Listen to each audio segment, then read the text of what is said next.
I think wealth is just a mindset. It's a dollar amount. Everybody's freedom look different. Right. So I just help people buy their freedom back. I don't care what we are, who we are in life, where we at in life. Like, there's a truth that can hit you and it'll like paralyze you. You know, when you hear some shit you ain't never heard, you be like, wait, what? There's a moment in your life when you start to realize, when you start thinking about the consequences.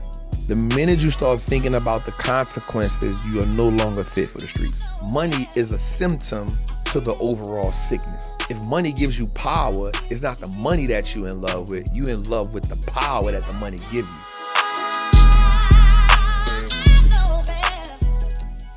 Yeah, y'all already know what's going down again. It's Fat Nasty Podcast. That's right. I'm one half of the Belly Gang boys. Let me put my belly on your butt, you heard? We're in full effect tonight. Before you do anything, go like, subscribe, comment, repost, tell a friend, Tap click that bell. Tap that bell. Tap Tap that that bell. bell. And for exclusive content, make sure you check out Brad Gang TV. We on there shout too. out Money Bag.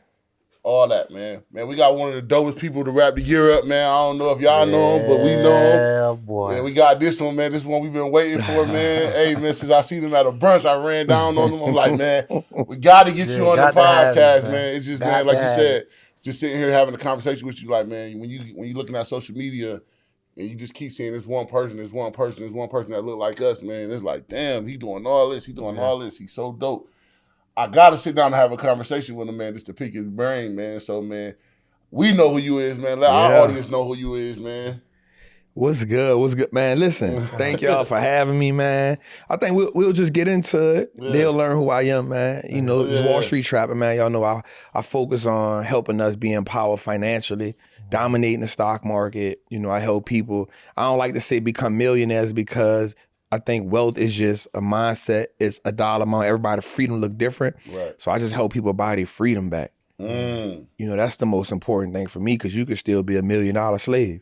You know what I'm saying? You can make $1 million and it costs you $1 million to live. You ain't really free. You still a slave. So I just been focusing on helping people get their freedom back, man. And so by the time we finish this show, they gonna know who I am. Right. You know what I'm saying? We gonna get. And I hard. appreciate you because you did something that was dope at that brunch. You literally ran down on me. Yeah. You was like, hey, yo, Trap, let me holler at you. I was leaving out. I know. Hey, look, it's funny that you say that because like all of them always say they were like, Nate, you gotta go. And when I be seeing the people, I'm like, I gotta go get water. So when you was leaving, I'm like, man, hell no, I gotta get on my, Facts. you know what I'm saying? And that's why I got like most of, like, it's crazy, like even doing podcasts, like most of the big people that we do have, I catch them, I run down on them. Like Finesse, he'll know, I ran down on him at the LA Fitness in the gym. He was like, yo, this big ass nigga just come out of nowhere. Just like, but I'm like, man, I'm trying to get people, you know what I'm saying, to get that, like, cause like, our audience, like me and my cousin was just talking about, man, they like to hear like the different people that we have. But the thing that we do different on Fat Nasty, we get everybody. You get what I'm saying? We getting people that's, you know, so our culture can hear what's going on in the real world. Like let's give them some of that, you know what I'm saying, that knowledge and that education. You get what I'm saying?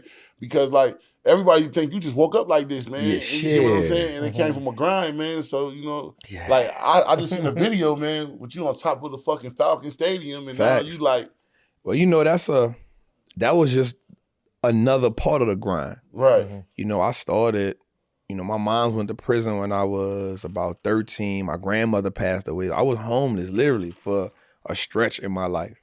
You know what I'm saying? In New Orleans. And it wasn't because nothing I did. My family just, you know, we in the hood, we poor. Right. Like nobody can't afford an extra mouth. You know what I'm saying? We talking 95, 96, 97. Well, you can't go nowhere. Yeah, we ain't get that. So I was just in the streets for a while. I watched my mama navigate that. You know, she got shot when I was 9. I saw that in my face. She got shot 6 times. And so I watched that. New Orleans always been a hell of a city, man, but I wouldn't trade it for nothing. Right. But then I did 10 years in prison for attempt murder on robbery. You know, I was a product of what I saw. I was a product of what I was around. And you know, the streets don't care about how old you are or nothing like that. You know, the jungle don't care. Right. And so I went to prison, did 10 years in prison, and I just did another show. I told them, like, I wouldn't wish prison on nobody. You know, I still suffer with, you know, traumas from that. Damn. You know what I'm saying? So how old was you when you went to jail? So I was 16 when I did my bid. Wow, that's a kid. Yeah. So, and, you know, I saw a lot. You know what I'm saying? And no matter how much of a dog you think you are, When you get to prison, like you see it. Yeah. You see it firsthand, bro, and it's all you. Yeah. You know what I'm saying? And so, dealing with racism in prison. Right, I'm about to say it's all type of dealing shit. with that, and so you navigate that, and I saw my homie get set on fire. I've been stabbed 3 times, so prison was a thing. But that's why I got introduced into the stock market at in jail, in prison. Yep, white guy. I met him. He was going to the feds. He was going to the feds, and he was stop, but he was stopping through. Well, yeah. So he had just caught his case, and he told me, I had just gotten this fight with my homies. And that's why I'm not a fan of the homeboy shit. Yeah. You know what I'm saying? Cause like your closest people, when you go to prison, like they don't really be like that. You know what I'm saying? Like, so me and my homies had got in a fight. I think I fought them niggas for like 2 hours, dog. Back to back. It wasn't like you was in a boxing match. So like one of the things I will say in prison is like niggas not really they don't really jump you. They do some shit that's called like running a train. Right. So it'll be, we ain't gonna jump you, but like y'all cousins, I'll have to fight y'all back to back. Like that's like a fair shake though. Like fighting 1-on-1, don't jump him, but I'll fight y'all back to back to somebody either say that's a wrap or to somebody break, it could go far left. You know what I'm saying? That shit could go far left. Right. And so I went to the cell with this white dude, man. I went to solitary confinement, and I get in the cell with this white guy, man, and he just was like, man, y'all playing the wrong game. In my mind, I'm like, nigga, what the fuck you talking about? I'm about to give you some of this shit. I want to get him some of this business right quick. You about to get some of this shit too. But he was like, nah, man, I don't mean no disrespect, but this gonna be your life cycle if you don't change that shit. So like that shit kind of like, I don't care where we are, who we are in life, where we at in life, like there's a truth that can hit you and it'll like paralyze you. When you hear some shit you ain't never heard, you be like, wait, what? Right.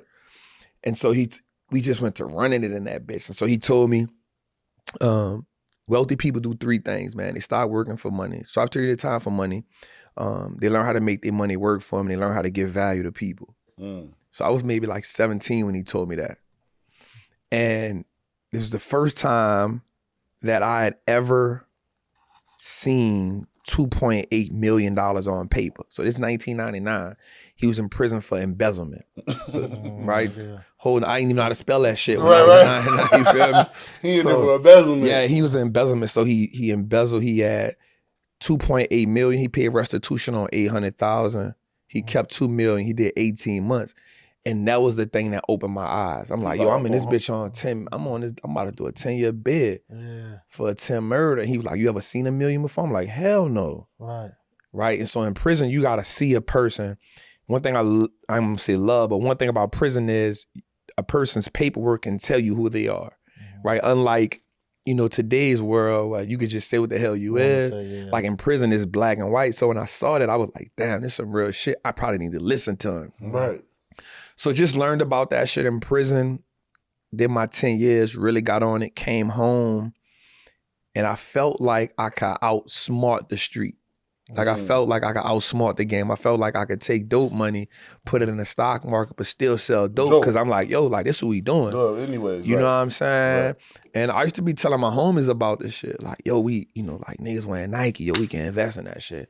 You gotta mind, this 2007, right? So I'm like, bro, like, man, so all my homies, we hustling and shit. Like, we love to wear Fendi and Louis Vuitton. I'm like, yo, they got a stock called LVMH, bro. Like, we can buy that shit. Right. They got Hennessy, they got Moet, like, and some of my homies like, nigga, you tripping. Get the fuck out of here. Man, don't drop this deuce. You tripping. They ain't trying to hear that shit. Let's make this work. But I was still adamant about it, but trying to navigate both spaces. I was trying to navigate what I knew, but still be a part of my homies. Like, cause this all we knew. You know what I'm saying? And so I caught another charge. My dough got kicked in.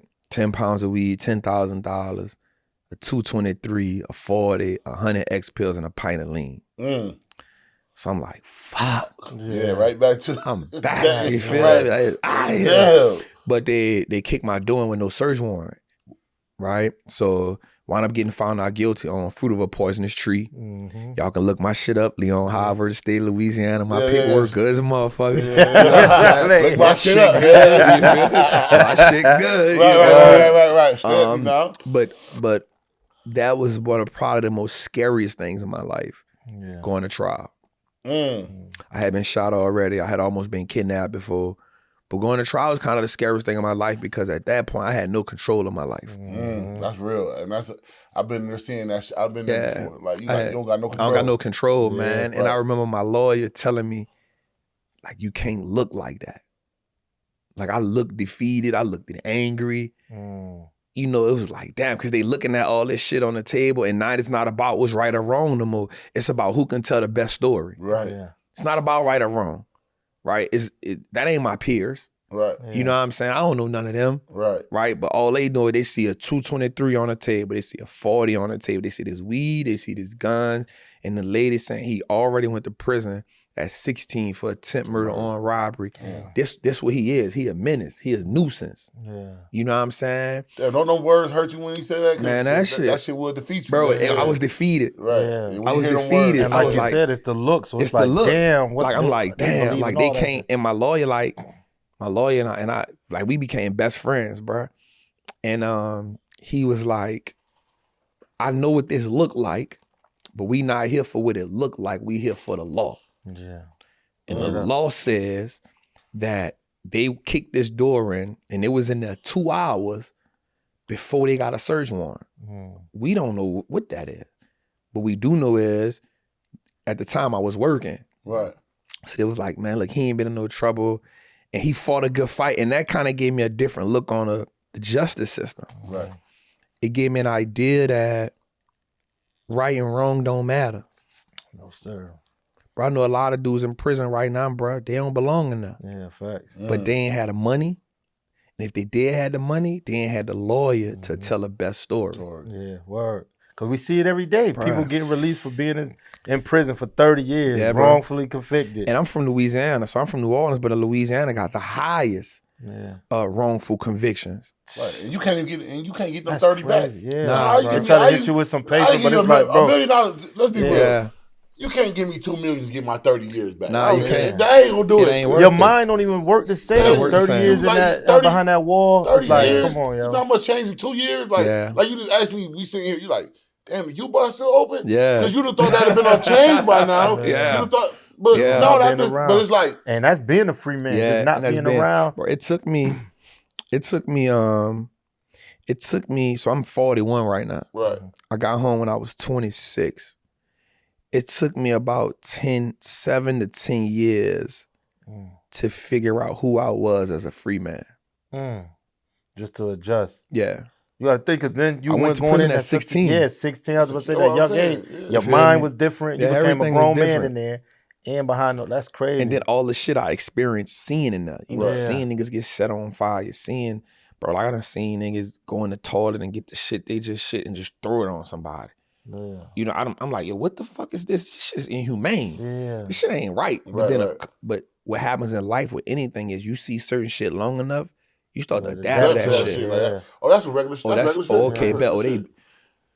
And so I get found out guilty, bro, and I was like, all right, well, like we gotta do some different shit. Right. So I was like, all right, well, nigga, I'm still in the street, so I start robbing.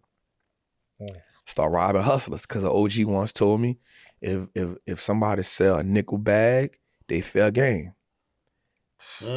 Like, you never rob a working man, you never rob a working woman, but anytime somebody sell anything, they fair game. The shark don't care if it eat a tuna or a tadpole. And so that shit was like, all right, bet. Yeah. You know what I'm saying? And Everybody, I was fair game. And so I felt like, you know, street dudes we ain't gonna go to the police. We gonna Handle it Head in of the the street. streets. and what happens in the streets is, bro, when we grew up, I ain't had no value on my life. I ain't know, like, but I had to go through that so I could be here, but I didn't value myself. Yeah. I ain't value my life. I didn't value what I represented. I thought all I had was my loyalty. And the only way I knew how to represent that was saying I was willing to die with you. I was willing to hustle. I was willing to kick this door in with you. I was willing to run in this house with you. I was willing to tie this nigga up with you. I was willing to do that because I was only basing my life off what I saw. Mm-hmm. And we can base stuff on what we think is right or wrong. That's cool, but go try to tell somebody who been living that they need to change their life. Yeah. It's hard. It's hard. Until you show them something different. Yeah, that's a fact. And so I got put in a situation, me and my homie, God bless him, he sacrificed himself for me. And he wound up getting jammed up, and then he wound up passing away. And I was like, all right, this shit gotta change. Yeah. Like, I done already got found out guilty. I done did the 10-year bid, and my life done been on the line a couple times. Mm-hmm. I don't want to do this shit no more. And it was an honest moment for me, because the one thing that people don't tell you about the streets is there's a moment in your life when you start to realize, when you start thinking about the consequences. Mm. The minute you start thinking about the consequences, you are no longer fit for the streets. Mm. Mm. The lion never thinks about the hyenas coming bite him. Yeah. It's a necessary evil. I'm with the shit. I'm about to eat, right. This was gotta happen. Right. The minute you start saying like, yo, I could get killed, damn, I could go to prison, you become weak. Yeah. And it ain't for you no more. Mm. And I think in that moment, I was like, yo, this shit ain't for me no more. I don't want to go to prison no more. Right. I don't want to get killed. That's crazy, yo. I don't want to do that shit. Nah, fuck them rap songs. Fuck them movies. I don't want to do that shit. Wow. And so I still was half-ass doing shit, but I ain't have the same instinct. Yeah. I was kind of like pussyfooting. Yeah. You know what I'm saying? Like half-ass selling shit. Right. Half-ass, like, right, you know, right. I was blessed, man. And God has been watching over me so much. So I wound up getting a job, learning how, I was already doing it, but I got moved to another gig out of town. I was building stadiums and power plants. Mm-hmm. And then we got the job at the Falcon Stadium. Mm. So when I got that shit, I came to Atlanta, and this shit was like, Atlanta was like motherfucking heaven. Right. Yeah, that's how I feel. It feel like that. I ain't never seen no shit like this in 2015 when I got here. So I had came here a couple times. But when I got here in 2015, I was like, yo, this shit is heaven. Yeah. Like, why? What the hell? I got, nah, we straight. Yeah. You know what I'm saying? Because you know what? It's so crazy, not to cut you off, but every place got a ghetto. Yeah. Every place got a hood. Yeah. Every place got a fucked up part. But every place, like when you hear people talk about New Orleans and shit. Yeah.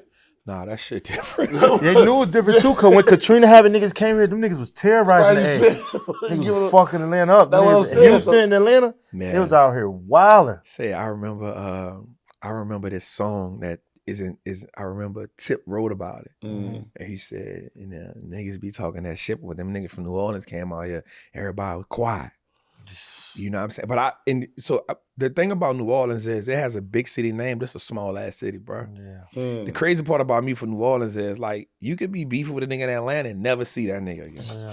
That nigga could be way over here. You like in New Orleans, you gonna see that. That nigga 3 minutes away from you. Yeah, that's how Rochester is. 3 minutes away from you. Rochester like we gonna bump into each other. We gonna be at the same club that night with this nigga. Like in New Orleans, that's how it is. Then so it's not big. It's not big. Bro, it got a big city name. Mm-hmm.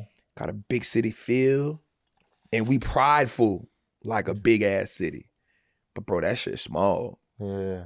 If somebody call you New Orleans, they like, yo, it's gonna take me 30 minutes. You know they bullshit. That's how Rochester is. Or it take 10 minutes to get from one side of the wall to the other side of the wall. 15 minutes max, 20 minutes with red lights. Wow. You know what I'm saying? You wouldn't even think that, not being, because I've never been to New Orleans, but just knowing, like you said, it got big city value. It's a big city. Like we carry ourselves like big city. Like if you tell somebody from New Orleans, what nigga? They ready. Yeah. We ready. We all go. Right. But you got a big city feel, but it's a small city, bro. Yeah. And you got to realize like that thing been in the murder capital since I've been born, bro. Yeah. It been in that top 5, and I'm not saying that proudly. You know, yeah. Like you kind of. Everybody in New Orleans got PTSD. Mm. Everybody. Yeah. Everybody. I don't care if you a nun. Yeah. You got it. You feel me? Real talk. You got PTSD, bro. Yeah. I been here, like I know kids, bro, that's probably like 8, 9 years old that know the routine if you hear guns go off. They already know, like, yo, not to run. Stop. See where they coming from. Like, you know the routine. Like, I had got adjusted to it, bro. Then I saw my mama get shot when I was 9, like from here to that door. Damn. You know what I'm saying? Like, I witnessed that. I saw the fire coming out the gun. Yeah, you know what I'm saying? crazy. So like, when I got to At Atlanta, the age of 8, nigga know. they know the routine because it's every day. It's like we don't went on streets where and it's not. But New Orleans is a great city. Yeah. Let me make that clear. Right. Like, New Orleans is a phenomenal city, but what happens when you get a city that lacks resources? It lacks. And I'm gonna say this, it's probably one of the most culturally rich cities in the United States. Culture wise, like when you come to, nothing against the A, but I don't know the culture here. Right. You know what I'm saying? Because so many people not from here. Right. Like if you go to Florida, like Miami, they got their culture, but it's still, you got the Zoes, you got the Haitians, you got a lot going on. Like when you go to New Orleans, that's New Orleans people. Ain't no outsiders. Ain't too many niggas just say we about to go move to New It's Orleans. New Orleans people. Right. You feel me? Right. You feel me? It's so you got New Orleans cooking, you got second lines, you got Mardi Gras, you got bands, you got parade. Like, it's New Orleans culture. Right. So that's the culture still rich, but with that, it becomes a lot of, So when I came to Atlanta, bro, like, I love Atlanta. This shit is the best thing since sliced bread to me. You know what I'm saying? I got to see people that looked like me that was getting money. And I think for me, that was the most aspiring thing. Right. Because you don't see success in New Orleans. Yeah. So shout out to my people, not like Super and Larry and B, they killing it, like Judy. But that's as we got older. You don't see success in New Orleans. And if somebody is successful in New Orleans. It was the Saints, huh? Or the basketball team. Listen, and if it was somebody successful in New Orleans, you didn't show your success because you know you was dinner. Yeah. Atlanta, bro, you can show your success. Right. Yeah, I tell you that. You be all right. You can pull them joints out. Don't get me wrong, they got shit happen in the A. It do. But you can pull bro, you can pull that shit out. You can pull your shit out if you get money out of it. Like when we from in Rochester, New York, you're not pulling you can't pull no Rolls Royce out. You're not no Rolls Royce truck. You're not doing that. You're lit in the city. A nigga know who you is. You're a fair game. You're lunch meat. By the time you pull up at 12, that you in the Rolls Royce truck, the whole city gonna know. That's such and such. And he got the big boys. That's how New Orleans. Like you get a Mercedes. That's crazy because like you got a Mercedes. What? You got the 550. 550? Oh yeah. Give him the drop. Where you at? So that's crazy though because y'all got big artists that's from there. But they don't be there. No. They was in Miami and they wasn't doing that. Yeah, they had got gone. They wasn't doing that. That's why when you think about dope ass people like C Murder and Soulja Slim, people who like New Orleans love. Right. They became a victim of the culture. They couldn't leave. Soulja Slim was like, boom, he on his mama porch.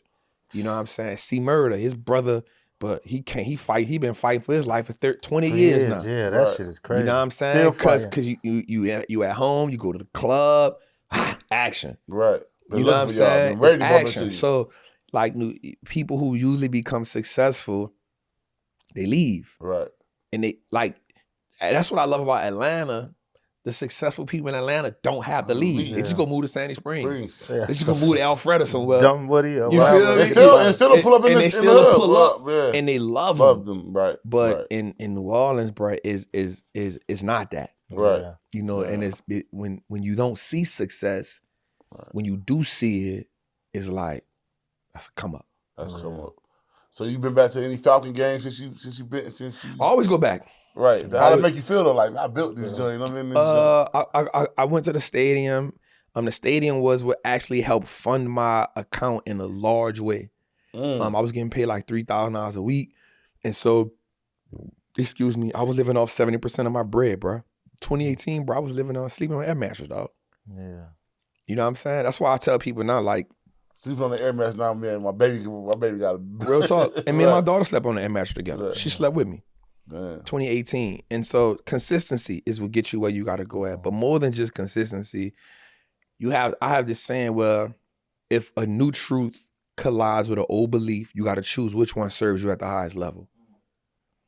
Right? So if you get introduced to something new, but you believed in something all your life, if that new truth that you believe in serves you more than that old belief, you got to get rid of the old belief and you got to be willing to move forward. Right? And so that was kind of my situation.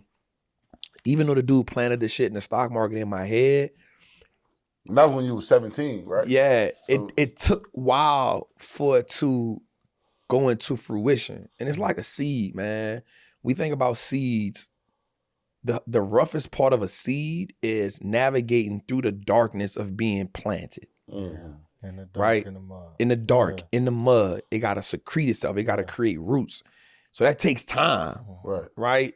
Breaking the ground is the next hardest part, but blossoming, that's the easy part. Yeah. Right? Now that I'm getting nurtured, I done did the hard work underground. Right. You know what I'm saying? And so I think for us, the darkest parts of our lives are where we supposed to do the hard work at.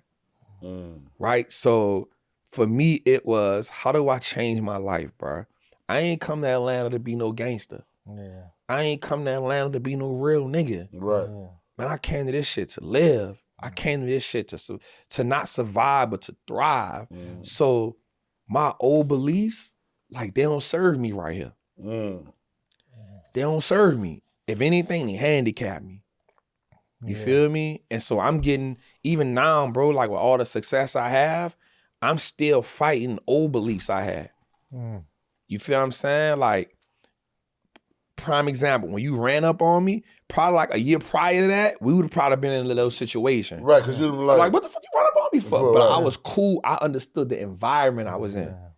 Right? And I was like, yo, this good. You know what I'm saying? Like, I'm now in a situation where I'm starting to understand, yo, bro, we be around successful people. You don't gotta carry the burner all the time with you, bro. And people gonna run up. People gotta have a name. There's nobody in here that's a threat to you, bro. These are millionaires. These are successful people. They not trying to book you. This ain't that, bro. Ain't none of them people ops, dog. You don't got none, bro. You living different. Chill, my nigga. You feel me? So, bro, like, it's, bro, I've been adjusting.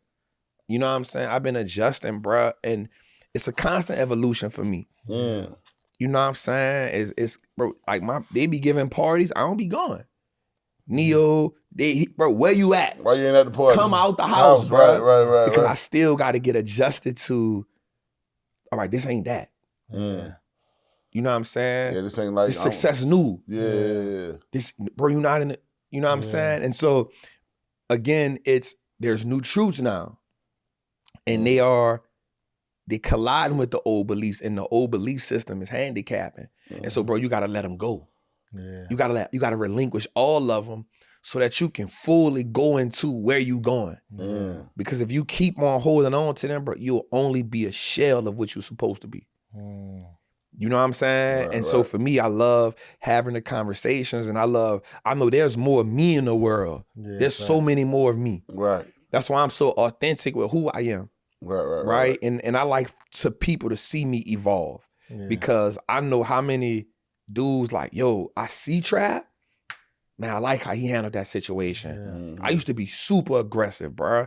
Now I just be like, yo, like, cause now you got more shit to lose. Like the conversation we talked about, you know, like, are you gonna feed my family? Right. So I know I got shit to lose. That was deep. Only why I asked you that, because I know you like, that's a deep conversation. Yeah. It's like, you know what I'm saying? We was talking about the Monique and Steve Harvey. They did a show together. And we was saying like they both was kind of right and wrong, because it's like being able to look at it from both sides. You got it, because you see, that's what people get. You have to look at stuff from both sides, because there's always two sides to something. So we looking at it from both sides. It's like, damn, I would have loved to jump over there with you, but it's like, damn, can you? If I jump over there with you, can you feed the workload I got? The workload I got, and it's like, you know what I'm saying? So sometimes it's like, yeah, Terry, nah, it ain't that. It's like, I'm trying to figure it out. I don't know which side I'm on. And we live in a world right now where so many people have opinions about what they would do. Right. I always stay away from that. Yeah. Like if we would have been in an open setting, I'd have been like, I don't know, bro. You know what I'm saying? That ain't my business. Right. And what happens is so many people want to say what they would do in a situation, but it's not you, because there's a different pressure when it's you. Right. And you never know what you're going to, like how you were saying, I got shot before. Yep. Me too. One of my homeboys was with me. Now everybody that was with me, that would have been, oh man, nigga, we'd have went. You don't know what you know what you do. You never know. You never know what you would have did in that situation. You know what I'm saying? So everybody be like, oh, that's why they was.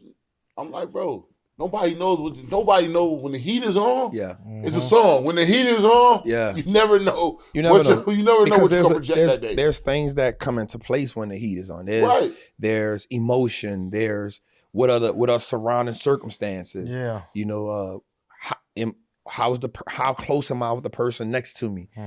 All of those things take pressure. So I try to not have opinions on things that don't directly affect my life. And I kind of not have opinions on just like hyperbole. Just what would you do in this situation? I don't know shit. Yeah, exactly. You know, these what ifs. Right. I don't like that. Yeah. But we live in that culture, and you got to make a decision to not be a part of that. You know, and I make a decision to be a free thinker as much as I can, man. Right, that's real. You know what I'm saying? So man, look, man, we got this little junk. Man, we asked, man, are you petty? You got any pettiness with you? You petty?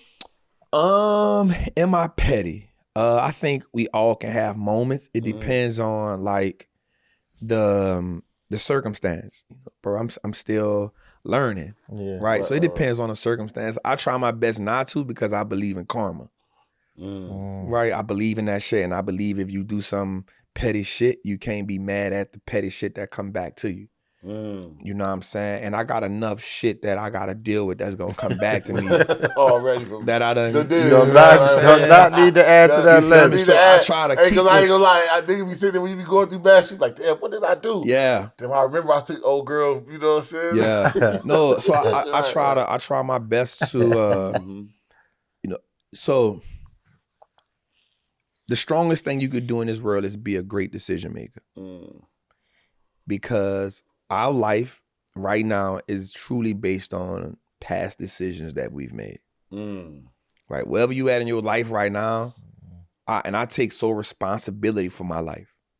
Right? I truly feel like everything that has happened to, I never use the shit that I've been through as a crutch or a scapegoat. Like, yo, I ain't never met my daddy before. And my mom went to prison when I was 13 and I was homeless at 13. And man, nobody don't care about that shit. Yeah. What you gonna do? Right. Yeah. Right? And so the weakest thing you could do in this world is complain. Right. Talk about it. It's the weakest thing you could do in this world is complain and look for people to agree with you complaining. Right? It's weak shit. It's weak shit. Yup, it might have some truth to it, but it's weak shit. Yeah. Strongest thing you could do is be a better decision maker. Yeah. And put some action behind it. Put some, like, you know what I'm saying? Like, you know what you want to be. Do? I bet, like, that shit happened, Trap. What we gonna do, bro? Like, we gonna keep crying about it? We gonna keep complaining about it? Because guess what? The world gonna keep going. Yeah, that's a fact. The world gonna keep going. They gonna keep dropping these bills off. It ain't gonna never stop. So, like, have your moment, feel all the feels, but then, bro, keep going. And so for me, I'm always about understanding what it is I'm going through. I let myself process emotions. Like, I'm about to say some shit. Like, I'm an emotional man. You know what I'm saying? Not emotional in a way where, you know, I'm crying and complaining about shit, but I allow myself to feel the emotions of whatever situation I'm going through. Because as Black men, the one thing that we haven't been taught in this world is how to deal with emotions. So we go through this shit with no emotions. We go through this shit emotionless. We can't emotionally connect. We don't have no emotional intelligence, but yet and still we want to be like, yo, how can I be a good father? How can I be a good husband? How can I be a good mate if I don't know how to show my emotions? This shit is impossible. Right. Shit is impossible, bro. Yeah. And we never taught that. Right. Like, what you crying for, boy? Yeah. You know what I'm saying? Man, suck that shit up, bro. You tripping. Right. Man, don't be, you know what I'm saying? So one of the things I pride myself on is feeling the emotions. Like, yo, how do you feel right now, dog? Like, yo, I'm real fucked up right now. But I ain't gonna sit in it, but I'm fucked. I'm acknowledging how I feel. Yeah. Right? So what happens is if we never acknowledge how we feel, we suppress how we feel. And the longer we suppress, especially as Black men, the longer we suppress how we feel, the easier it is for us to do some shit that's gonna destroy us. Yeah. Because what happens is the more you suppress emotion, the more you suppress your thought process, the more you suppress how you truly think, feel, or want to say about a situation, the more you don't speak on it, it's easier for you to blow up. Yeah.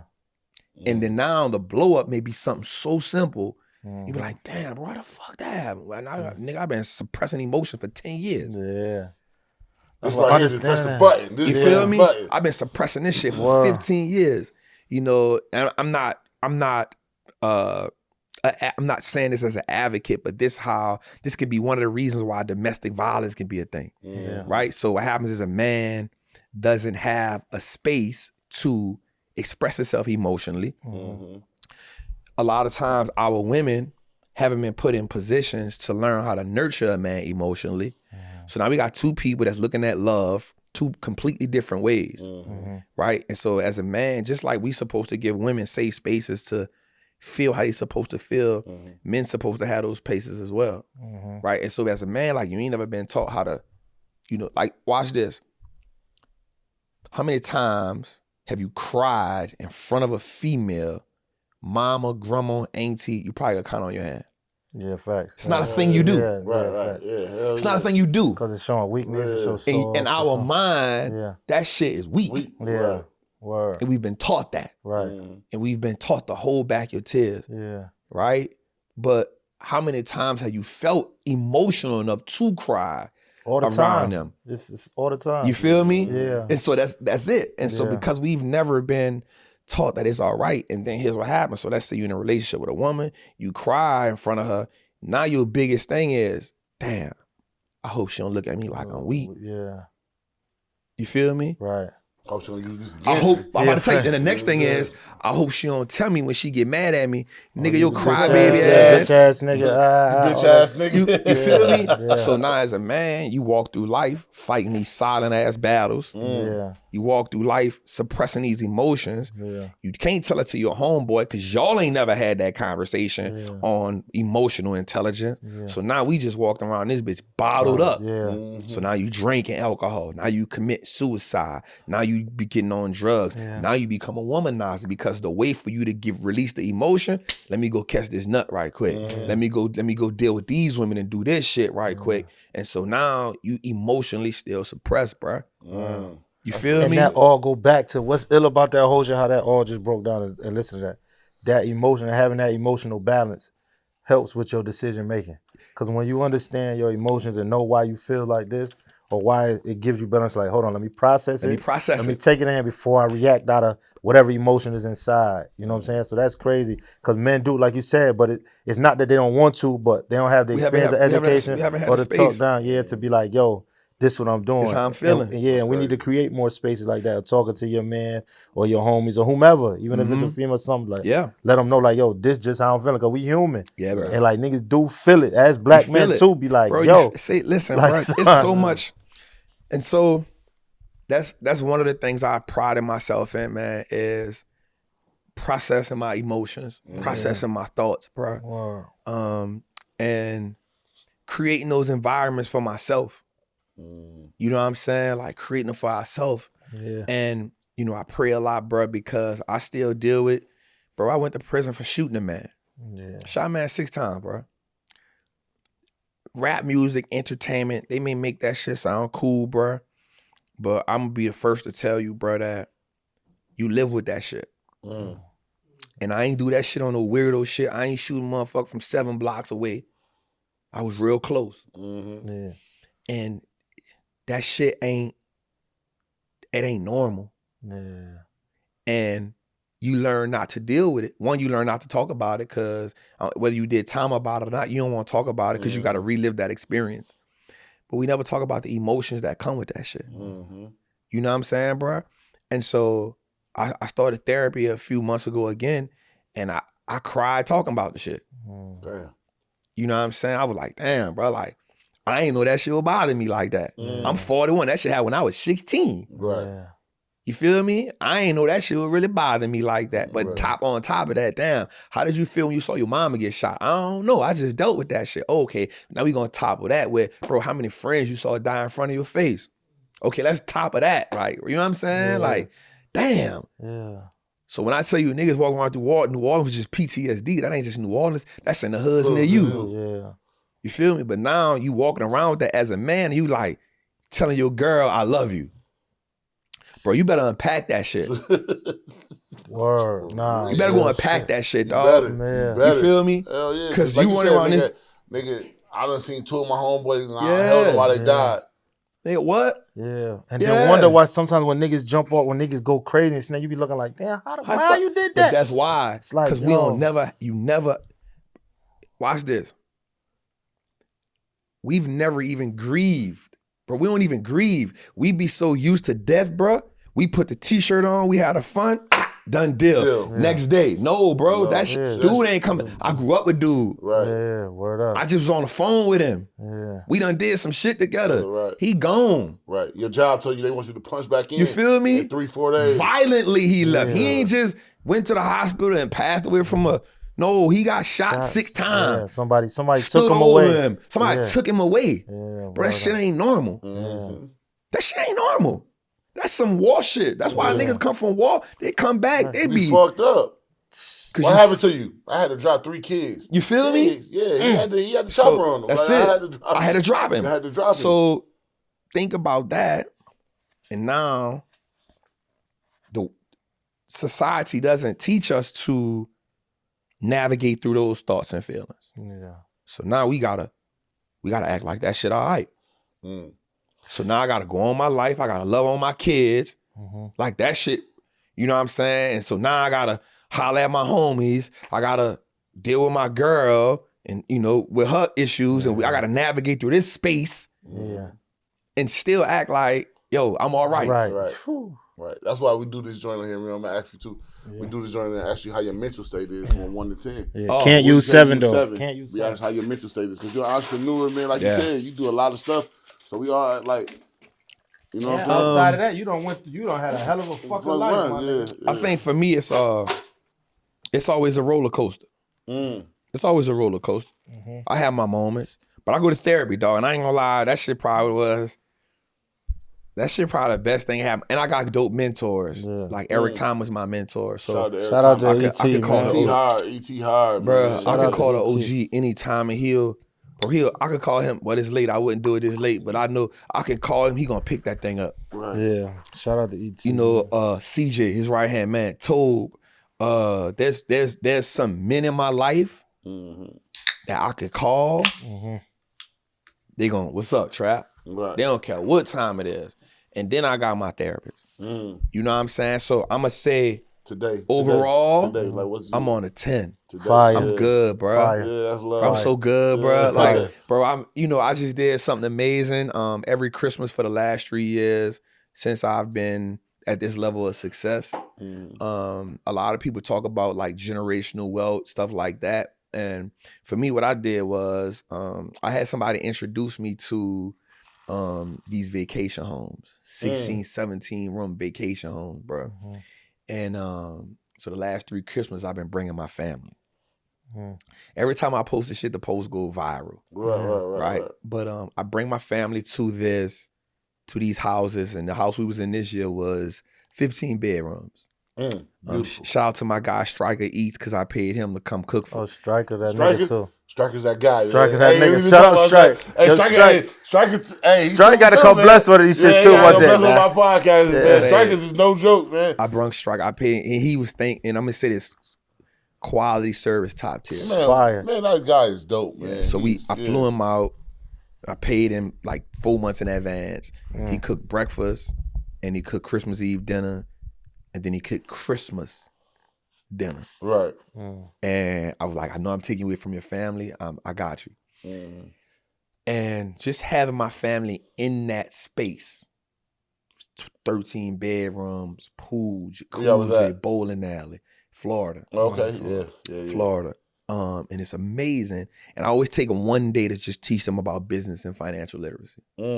Because it's easier to teach them in that environment. You know why? Comfortable.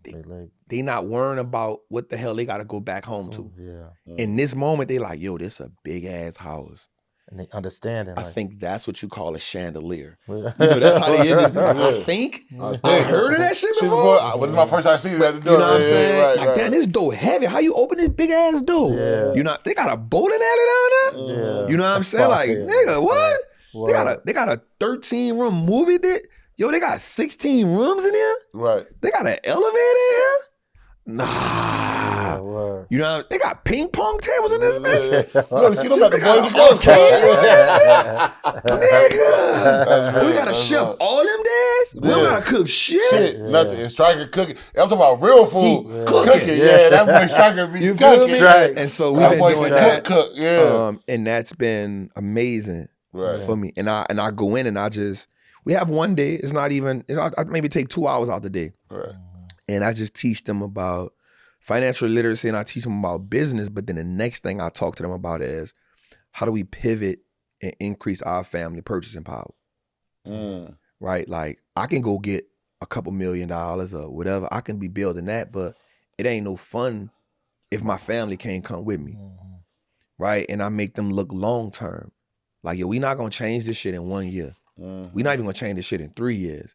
It gonna take about 5-10 years. And I told I was like, I'm gonna be real with y'all. Y'all probably gonna die before we get what we want. But all your contributions help us get there.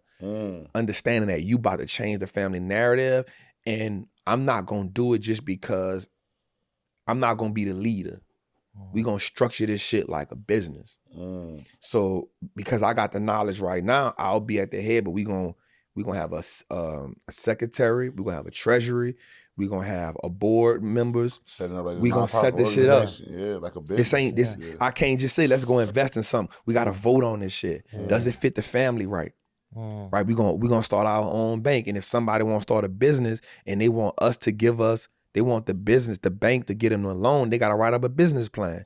And then when you put the money, when the family does invest in the business, we want a percentage of the business. We want 5% of it. We want 10% of it because we want the business to be successful, but we also want the business to feed the family. We want this to be our fund. You feel me? And then once you pay off what we got, if the percentage go down from 10%, let's bring it down to 5%, which is cool. So the business can still contribute to the blossoming of the family. If you go look at Sam Walton, bro, he started off with a pharmacy. One pharmacy, bro. He got 7 heirs on the Forbes list that's worth billions. Right.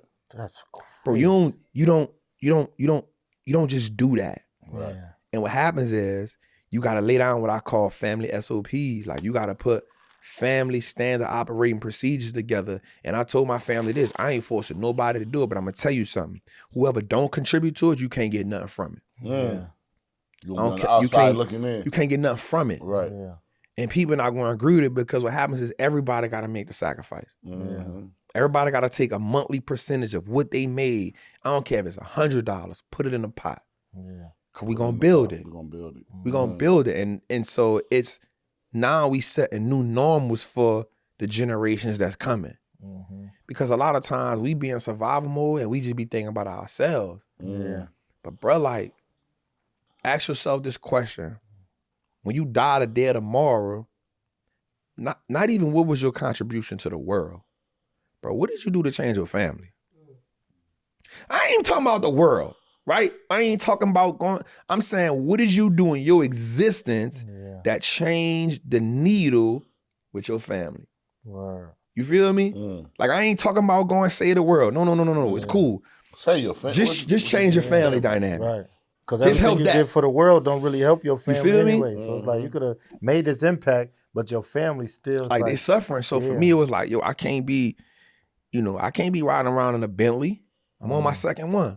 Congratulations. I got a 10,000 square foot house. My family see that. Nigga, they still, no. Yeah. Let's open these accounts up. Yeah. You feel me? Don't watch me.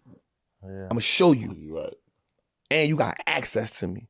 Let's create the group chat. Hit me. Ask me a question. I'll put my phone on. My cousin sent me the text yesterday. He said, hey, cuz, let's make January 15th the cutoff date. Whoever in this bitch by January 15th, fuck him. He sent me that shit yesterday. Yeah. He said, let's get the accounts open. I said, bro, I said, it's the weekend. Give me till Tuesday. because after the new year, I said I'm gonna get with my accountant. Right. I'm gonna get with my legal team, and we're gonna set it up the right way. Mm-hmm. He said, whoever ain't in by January 15th, cuz fuck them. It is what it is. We gonna follow suit. And I was like, yo, this all, I was gonna post it on the ground, but I forgot. Like, that's what happens. Yeah. Crazy part, I posted a picture on Instagram. That's how society work. Man, the people ain't come now to look at that. The people ain't come to learn that trap. The people come to have fun. That's how we think. But how fun it'd be if, and I told my family that, I said, listen, the house and the chef combined cost me $35,000. In 3 years, I need somebody to either go half with me or somebody to do it by themselves. I got 3 years. From this year, so you got next year's 1 year, 2 years, so you got to about 2027. Yeah. After that, I'm gonna stop paying for it because that means we wasting my time. We 5 years in. Yeah. We wasting my time. And y'all done got too comfortable to You feel me? We gonna do that every year. We gonna do it every year. Nah, so you got you got 3 more years to somebody to say either I'm gonna go half or I'm gonna pay for it myself. And if that don't happen, that 2028 year, it's gonna be me and my daughter and my kids, whatever I'm building. Cause y'all ain't. Yeah. And so that's, you set the tone. You supposed to put pressure on your family. Yeah, respectfully. You know, we can't. I don't want to be I don't want to be the only millionaire going from my family to show off. I don't want to do that shit. I want all us to eat. I want to suck you dry doing that. I want us to go together and be like, yo, how much we bought a laundromat, and I gave him the blueprint. I said, man, it can be simple. We can put the money in for the first year and a half.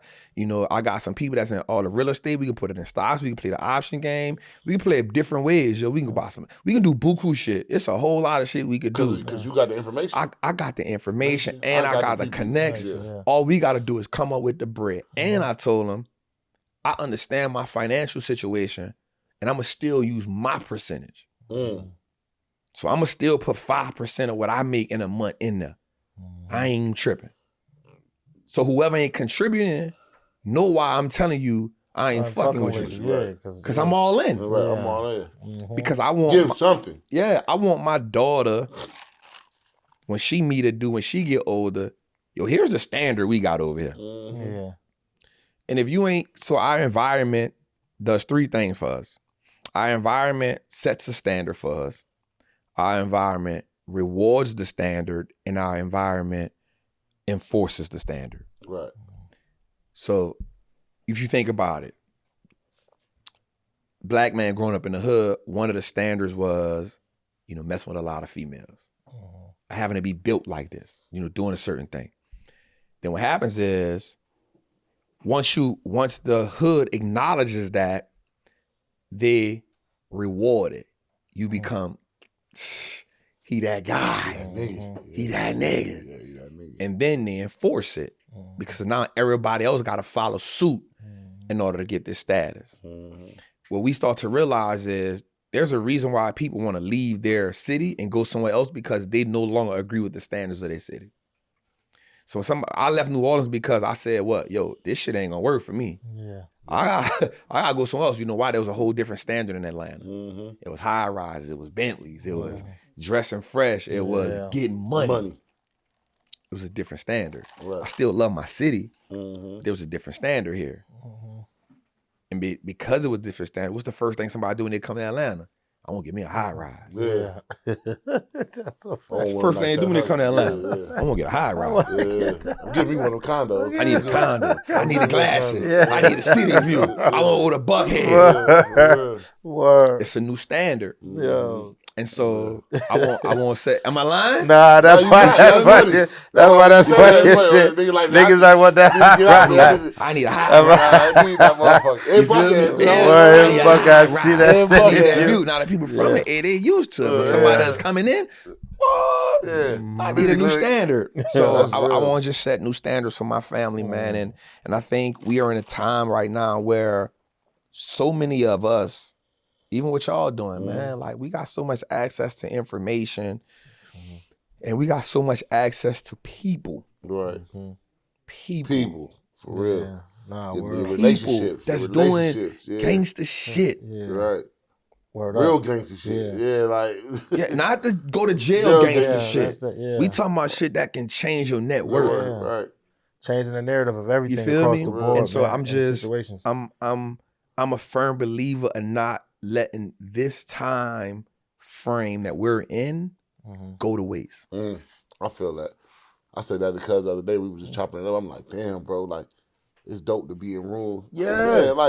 Man, my people, like, it's people know who you are. Yeah. So for us to be in that room with you, Ash Cass, David Shans, Right. that's big for us. facts, Like, bro, facts. like, we in the Come from what podcast. we- I ain't look, that's dope. Yeah, And come then for us from to where we come interview from. all y'all, like, you know what I'm saying? Facts. So, like, come on, man. I That definitely, shit man, major. you gotta Take be advantage able of to. it. Bro, you gotta y'all take advantage of y'all gotta, especially with y'all having this, you got access to people. Yeah.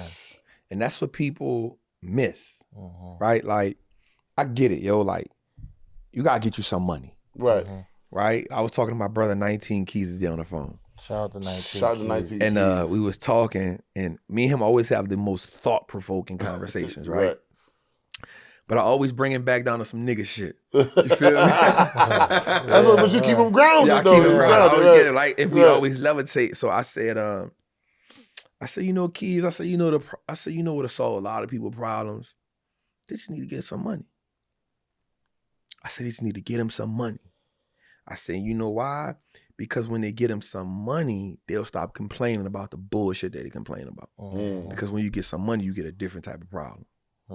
And the shit that you once complained about, you looking at a motherfucker like, bro, why are you complaining about that shit? Right. That's why I'm at in my life. Like, I don't have money problems no more, so now I can deal with the real issues. And the real issues don't require me complaining. They should require me meeting them head on. But when you got real issues and money problems, you gonna complain. You gonna complain because the money problems whoop your ass. And they whoop you relentlessly because most people don't have discipline. The money problems gonna keep chastising them. Day in and day out. Every month you gonna have more bills than money. And you ain't doing shit but going to work harder, and that ain't the key. Because the harder you work, all you doing is selling more of your time, and you still ain't getting enough money out of it. So now you tired, you exhausted, now you frustrated. The other problems you had ain't went away. You just got more money problems, and you mad because every time you get the check ain't equivalent to help you heal the money problem. You feel me? So we gotta learn how to play the money game the right way. If we get rid of the money problems, now we can deal with the self-esteem issues. You get some money, you got a little bit more self-esteem by yourself. Right? You get some money now, okay, let me go get this shit fixed up right quick. I ain't too bad, right? And so I feel like if people in this element that we live in right now, the easiest thing to do is go get some money. It's hard to fall in love. It's hard to find a right spouse. It's hard to find a right mate. It's hard to find a right connection, but it's easy to go get some money. Yeah, because you could get it in so many ways. You get that shit from our people before us didn't have access to all the stuff we have access to. You feel what I'm saying? So women was in marriages for a long ass time because they was like, you know what? Shit, this the best I got. He got a job. I just watched the He Tyler got Perry a joint. job. That's why I just watched the Tyler Perry joint. You seen that yet? I say, yeah. What's her name, baby? Facts. Maxine Facts. baby. He like, my mama was there because she knew. This it. He from New Orleans. It don't get too much better than this. He bringing that check He home. bringing that check home. Every day. He might yell, do a little yelling and all that shit. I'm dealing with it. I'm dealing with him. But now, bro, like, there's so many ways for you to get money. There's so many ways for you to navigate a space. Right? The world even will adapt to you creating something. You creating that shit, you create I'm buying that. I gotta try it. Right? You ain't even gotta go through big labels no more. Some of the richest people right now made money based off building up a following of people, using this social media platform to get to them. Because what we fail to realize is, I just see a dude on David Shans the other day. Shout out to Dave. Dave be going crazy. Dude, he sold a IG page for like $95 million, some shit like that. You go crazy. Like, what the fuck? Like, how? He like, you know why? He tell Dave, like, yo, shoot the number out. Dave like, man, 1.5 million or he like, watch this. He hands Dave the phone and like, nigga said 85. Yes. But you know why? Because the biggest asset in today's climate is audience. It's audience. It's the reason why people pay $8 million for a 30-second Super Bowl commercial. Audience. I just went crazy on my page because my guy. You got shouted out on Thursday Night Football. On Thursday Night Football. Yeah, I'm geek. I'm like, oh, I seen that crazy. Thursday Night Football. Dude talking to Marshawn Lynch like, you know who Wall Street Trapper is? Yeah, the dude. Yeah, because Marshawn Lynch was down there at Wall Street. Yeah, that was hard. He was like, how that made you feel? Marshawn Lynch. The white dude asked Marshawn Lynch that. Marshawn was doing something. He was doing a commercial for the NFL. Yeah. They was doing some stuff. You know, Beast Mode be grinding. Right. And so Marshawn was like, man, this shit like Vegas for stocks. And my guy Peter, his name Peter. Peter Toonsman. Einstein, that's my dog. Yeah. So he said, it's like a trap house. And Marshawn was like, what? Yeah. And Peter was like, you know Wall Street Trapper? On Thursday Night Football, yo. This was fire. I was geeked. Yeah, that's you know why? Because that cost you nothing. This ain't cost me nothing. Yeah. You know how many people went to see? And then Amazon Prime used that clip. They did. Because of Marshawn's reaction. He was like, Peter, I fuck with you. Yeah. Because I talk to Pete all the time. Yeah. But attention, eyeballs, it's the greatest asset right now. Yeah, facts. So what people realizing now is, shit, I can get some. Right now, Mr. Beast, dude worth $500 million. He go crazy, son. Worth $500 million. And guess what? His mom to be mad at him for spending the money because he just be spending it. Bro, all he did was said, and I'm saying like all he did, but when he took his craft serious, but he said, yo, why would I go to Hollywood when I could just double down on this YouTube content? They go crazy. Just go crazy. And I watched one of his interviews and he said, there'll never be another me because no one is willing to spend what I'm willing to spend to be the best. Yeah. So a lot of times we want the best results, but we want to give mediocre work. Yeah. Can't do that.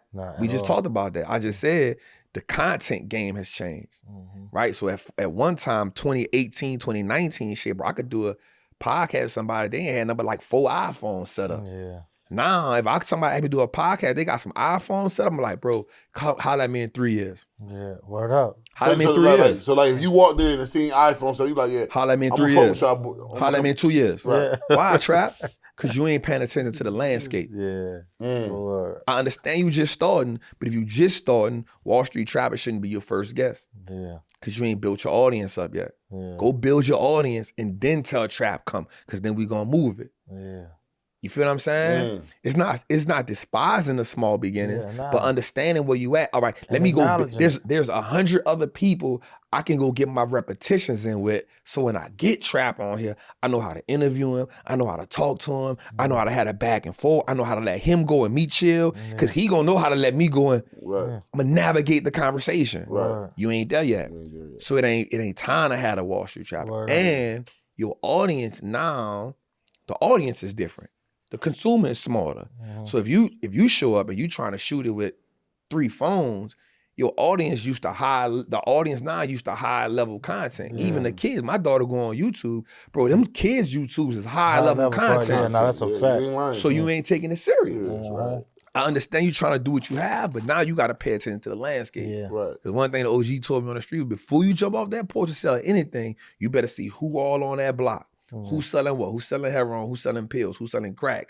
Who's selling pistols? Who the robbers? Who the jackers? Who the rat? You better know who everybody is, because if you don't, you gonna get fooled. You gonna be the hyena. And them lions, right? You gonna be the hyena. And them lions gonna be around you looking like, oh yeah, he wasn't ready for this. He ain't ready. He wasn't ready for this. That was easy lunch. That was easy. Oh, that one was so easy. That was easy. Easy Vic. That was an easy Vic. So man, so where did you get your name Wall Street Trapper from, man? Like how you started that? Man, I created that shit, bro. It's crazy. So one of my partners in the streets, he told me one day, so I told you I should tell my homies all the time, I'm talking to them about the stock market. Right. And I'm telling them that this shit is the legal dope game. Right. I'm telling them that shit. Right. I'm saying, bro, this shit just like the streets. Ain't nothing different. You got a product, you got a clientele, market, branding. That's all this is, bro. Right. So I'm telling my partner about it one day, and my partner told me some shit, dog. And I'm younger, so my emotional intelligence wasn't there. So he said, bro, you know you a street, you a square in a street nigga body. I know you took that shit the wrong way. You probably like, nigga, what? I put in work and everything. Boy, what's wrong with you? Hey, man, y'all was having a fight. Like, nigga, y'all be fucked up. Nigga, what, nigga? Man, I felt some type of way about that shit. I said it again. That nigga said, man, you a square in the street nigga body. What the fuck you just say? Hey, I ain't gonna lie. Cause when I used to be in the street, I used to hate when niggas used to say, man, you ain't really no straight nigga. You ain't really no straight nigga. Nigga, You gotta be fucked up. Hey, built for this shit, nigga. You'll be ran on your whole street cred. Nigga, I done did this. I done did a this. whole You don't know all the shit I done did. You Shit, I've been doing back. I hate when a nigga used to say that. He hit me with that but shit, now you know bro. what a nigga say. I'm like, you right. I ain't a street nigga. My dog, he my dog to this day. That's my dog. I just talked to him. He's that shit did so much for me. Right. You but feel right me? then at that moment, fuck nigga, that. What? I was like, and I was just remember I was talking to him about it, and he was like, "Say my nigga, man, you really like a square in a street nigga body, nigga." I was like, "Nigga, what? That did 10 years, nigga. I hit a nigga up, nigga. It's going out, nigga. Check my rap sheet, nigga. You ain't been through this shit." He was like, "Nah." And so after I went on my fucking rant. Yeah, Oh, I'm a street nigga. You gotta get your shit off. You gotta get your shit off. He was like, "Nah, nigga. You so passionate about this shit." Yeah. He was like, "Bro, your circumstances made you a street nigga. Yeah. If you wouldn't have been that nigga, if you wouldn't have been through what you've been through, nigga, you'd have been a lawyer or something, my nigga. Yeah. Nigga, you smart, nigga." He was like, "Dog, you need to start the Instagram and teach niggas that shit." I was like, niggas don't want to see that shit on Instagram. Niggas looking at ass, nigga. You tripping, nigga. Saying. And then a friend of mine, she was a female. It was 2017, 18. She had just made $1 million on Instagram. So like back to back shit happened. So her name was Keela. And she had a company helping women with their edges and stuff. Right. And I remember like 2 years prior to that, nigga, she was selling these little makeup palettes. Right. Trying to do like $100 a day, and she was good. So this was like 2015, nigga, 2018. She was like, "Yo, I just made $1 million." Bro, I was like, "What? How the fuck you did that?" Yeah.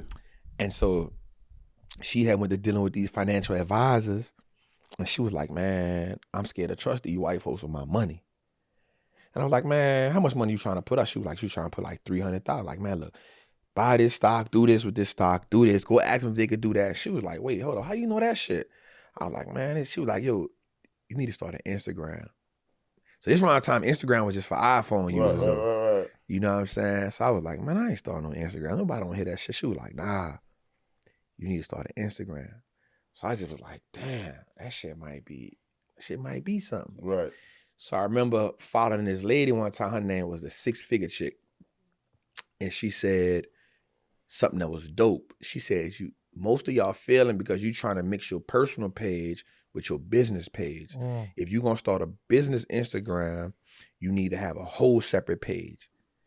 So I'm like, damn, now this time I had like 5,000 followers on my personal page. You weren't trying to lose though. I'm like, man, they ain't trying to lose no 5,000 followers. Right. I wasn't even thinking about having $1 million or nothing. That shit was a lot to me. Right. So I remember just being in the house again. I told you I'm sleeping on an air mattress. It's 2018. Right. So I'm sleeping on an air mattress, and I remember I went to Office Depot, and I went and got this whiteboard, and I remember hearing this saying, "Write the vision, make it plain." It's a lady named, she got a book called Boss Women Pray and Boss Men Pray. Chriselle Kelly, she from Houston. And she had this thing, and she was like, "Write the vision, make it plain." I was like, all right. I remember I went to Office Depot, bro.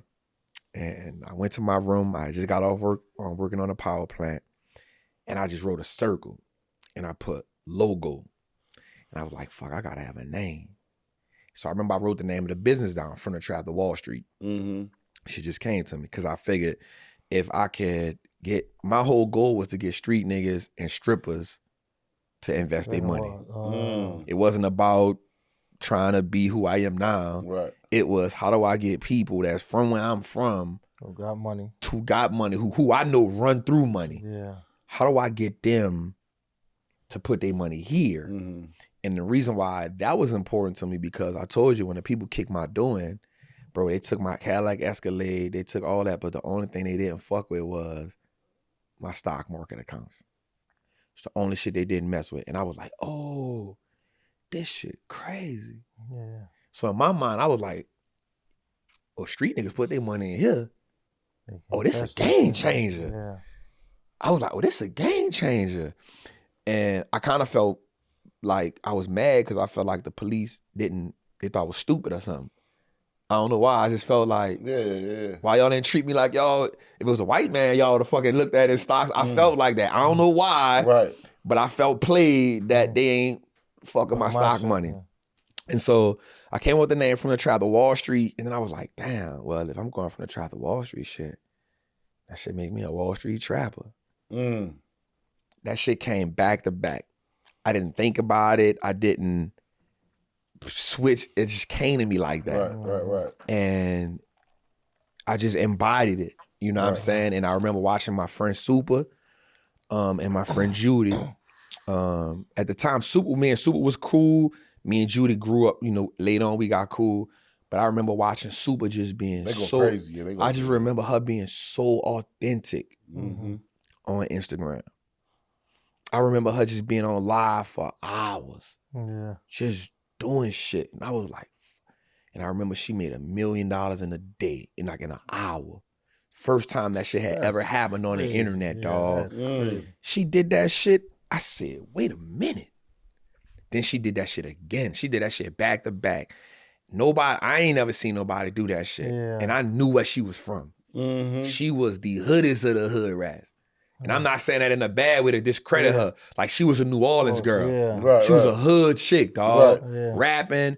She with the shit. Yeah. And to see her turn into a mogul in front of my face, I was like, yup, game time. Mm-hmm. And so I watched what she did. So I was going live every day.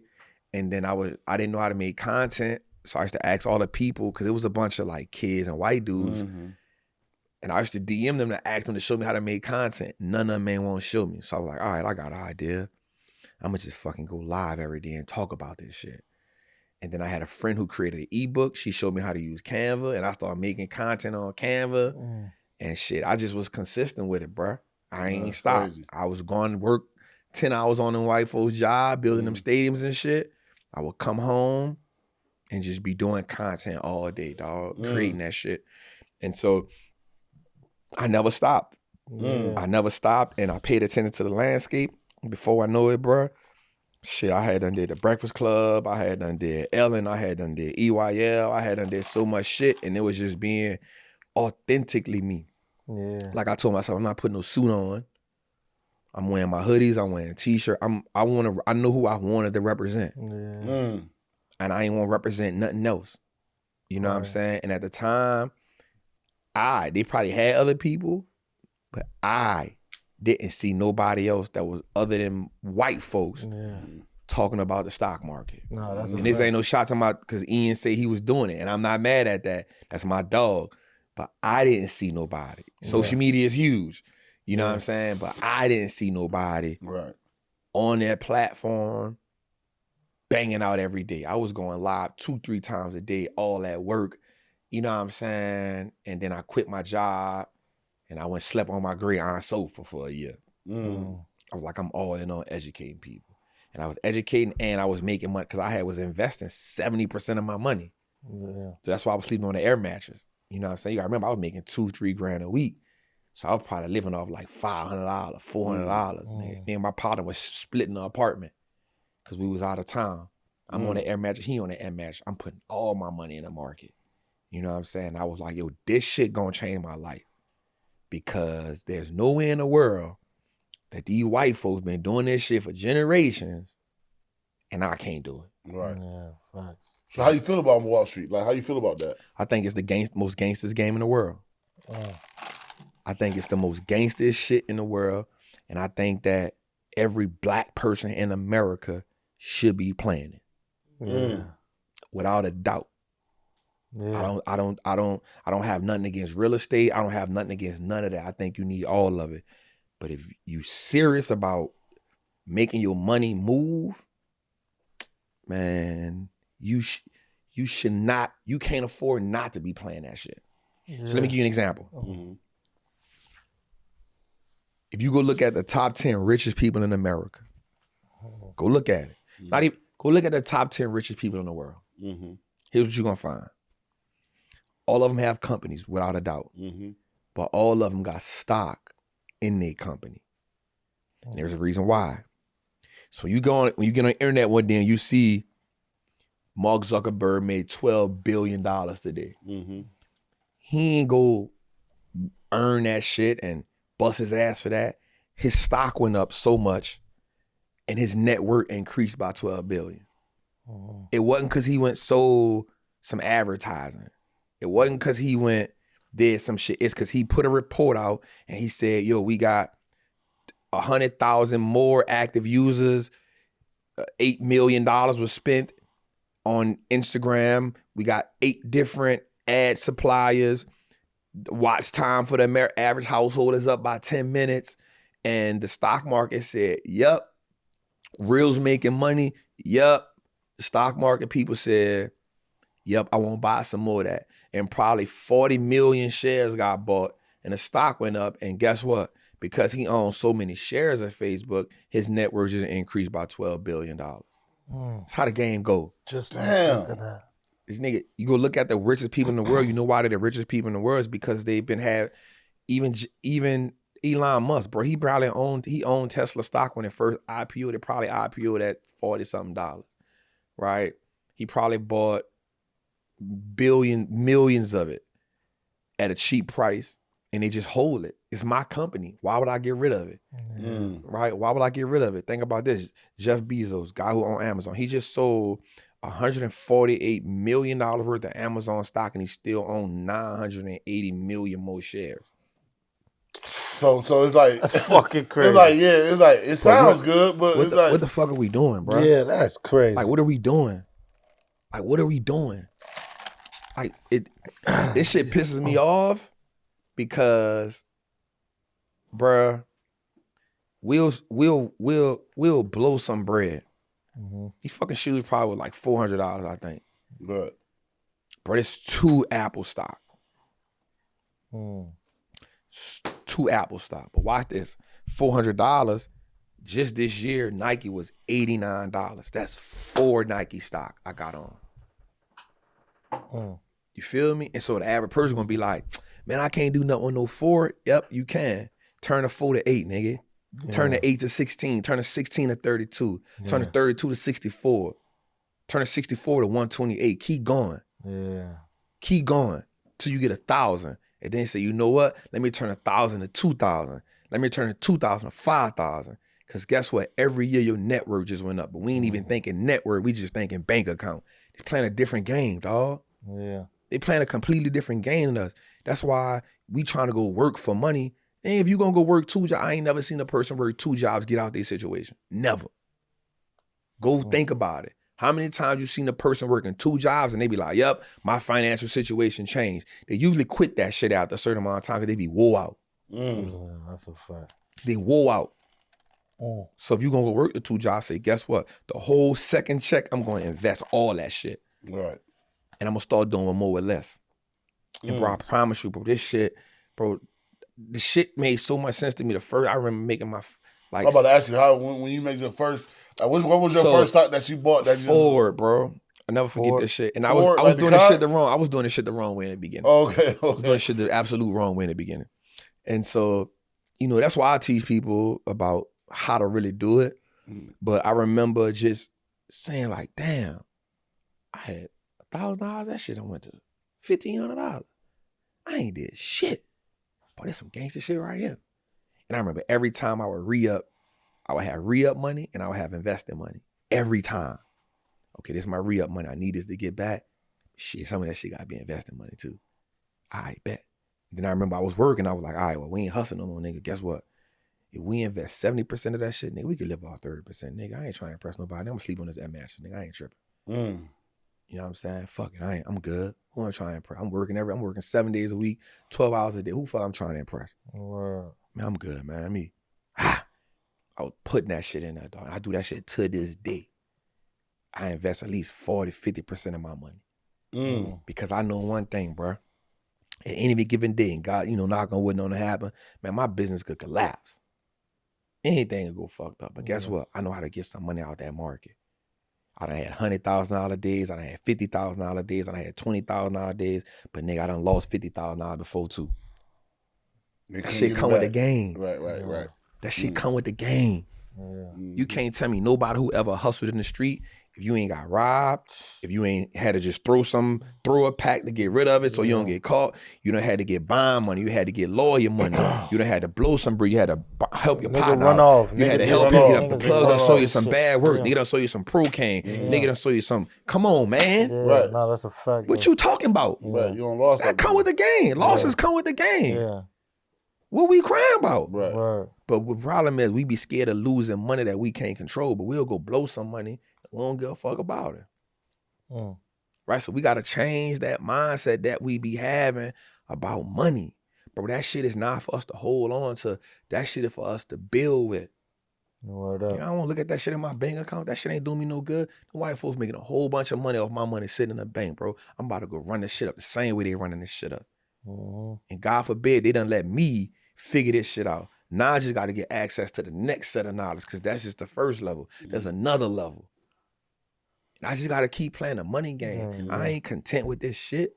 That's real. That's real. They got niggas out here worth $200 billion. Nigga, you think you got $1 million? You good, nigga? You thinking small, my God. Hell yeah. That's a fact. Nigga out here worth $200 billion. Yeah, that's crazy. With a B, my nigga. Yeah.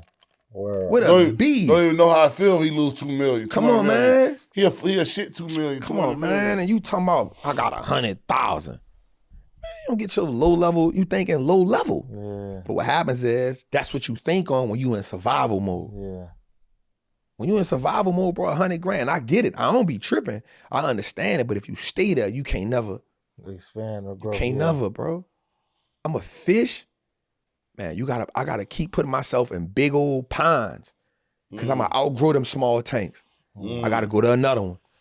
And I'm jumping. I ain't even waiting for the bottle to put me in that bit. I'm going to jump to the next. Move it up. I ain't even waiting. You ain't got to give me. You ain't got to want up. Go over there. I'm over there. Oh, they playing big over there. Yeah, right. But when you go over there, there's danger over there too. Right. Yeah. But every day is, bro, as a black man in America, every day is dangerous, bro. Right. Every day is dangerous where we come from. Fuck you mean you scared to lose some money? Man, I was putting my life on the line for the majority of my life, bro. Some money? Nah, we all right. We ain't gonna never let that dictate my success or failure. I've always been willing to take the risk. Mm-hmm. Yeah. You know what I'm saying? What we doing? It's gonna bring the death. Come on, man.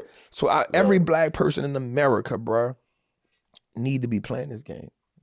It's a must. And I ain't even saying come learn from me. Nigga, they got 1 million people. Go learn from somebody how to play this game because this shit gonna change your life. And it's gonna change your life in a matter of like quick. Damn. Not even from the financial component, but from the power component. You're gonna start seeing like, yo, bro, I done made more money. Man, I done made more money than my check in a week. I done made more money than my check in a day and I ain't did shit. I gotta fight with people right now to stay on their job. People in my communities, I be like, bro, don't quit your job. Yeah. Don't quit the job, bro. He like, fuck this job. Bro, they be quitting. I be like, no, don't quit the job. You need the job to keep feeding it, but they be like, fuck that shit, trap. You know why? Because people desperate for freedom. Yeah.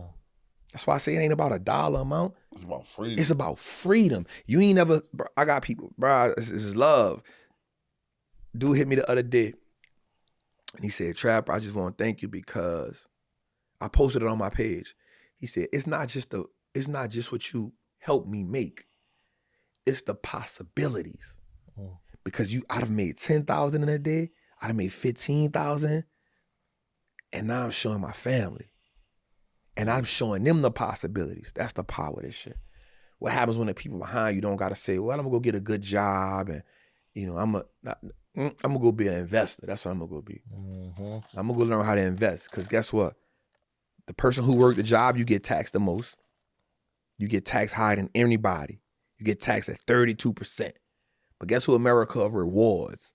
The investor, the entrepreneur, the landowner, and the person who philanthropy. That's what America rewards. The entrepreneur, you don't get taxed like everybody else. The investor, if you hold your investments over a certain amount of time, you don't get taxed like everybody else. The landowner, that's why I went and bought 40 acres of land. I'm just going, why you think Ross put the animal on his property? Because I said, Ross, you know if you put an animal on this shit, that's going to probably eat all your taxes. You told Ross that? It's my dog. I fuck with him. Man, he go overboard though. He go overboard. And they went put oxes and all kinds of emus and all kinds of shit. Farm, didn't he? Nigga went crazy. But that was at a dinner. We had went to Ross at dinner. No, I don't want to make it like that. Okay. We went to this this mentorship thing he had. Okay. It was like $20,000. I pay to get in rooms. I'll pay to get in the room, dog. I DM'd somebody today. I ain't gonna say who it was. I DM'd in the day. I was like, hey, I'm building this media company out. I see your shit already worth $400 million. What it take for me to come? You know, he was like, he saw it. He responded to me, asked me if I was on such. I said, hey, check this out. I made this much this year. I came 1 million shy. What it cost? I don't want you to give me nothing. Put a price on it. I'm coming. Put a price on it. Fucked him up. Look what he said. I'm gonna show you the text out of that thing. He said, give me your direct line. I'll talk to you in a second. Fucked him up. Man, Stop what it cost, bro? I don't want to go through your assistant and all that. Right. What it cost? Yeah. Send me the Zelle, bro. Right. I'm gonna send that shit. Yeah. Because there's people with a certain level of information, bro. And we got to get access to it. That shit. And sometimes it's going to cost us. It's going to cost us. The money is a tool to get me where I got to go at. Yeah. It Sometimes ain't you got to pay. It ain't for me to hold on and look at my account like, yeah, nigga, look how much I got in my account. Yeah. Man, white folks good. Man, They playing with your shit. They playing with it. Right. They playing with it. Them numbers you see on your bank account, that's just a reminder of how much they owe you. Because soon as you put it in there, when you sign the contract says that I can loan out 90% of your money. 90% of it. By law, I got to keep 10% of it in your bank. So you got $1 million, guess what? All they got to keep in there is $100,000. The other 900, they done gave it to you because you needed a loan. They done gave it to you because you needed a loan. And they said, all right, well, nobody don't want this. Let me go make an investment with it.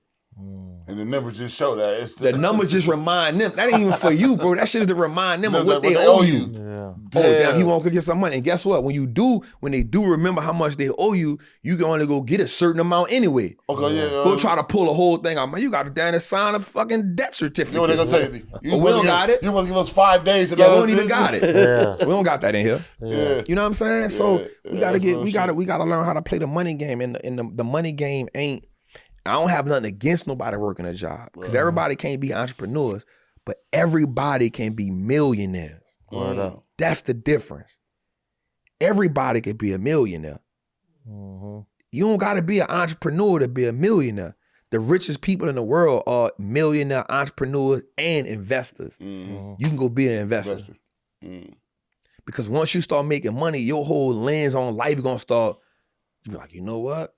I'm buying these stocks. Shit, you know what? I'm gonna go do this over here. I'm gonna just go buy this shit too. Let me see what I did. I'm like, all right, we a couple M's up in the market. All right, person. Nigga, I want 40 acres of land. I'm about to go buy that shit. Went on the computer. Yup. Hit Denise the broker. Hit my dog 500. You wanna go have on some land on me, dog? Man, shit, say less. Then they ask me no questions. Say less. Man, look, let's get them 40 acres. Bet. You know what I'm saying? All right, what's next? Man, I want to buy a laundromat, dog. Where's that? I don't know. I'm going to go look for one. Let's go buy one. It's already cash flowing.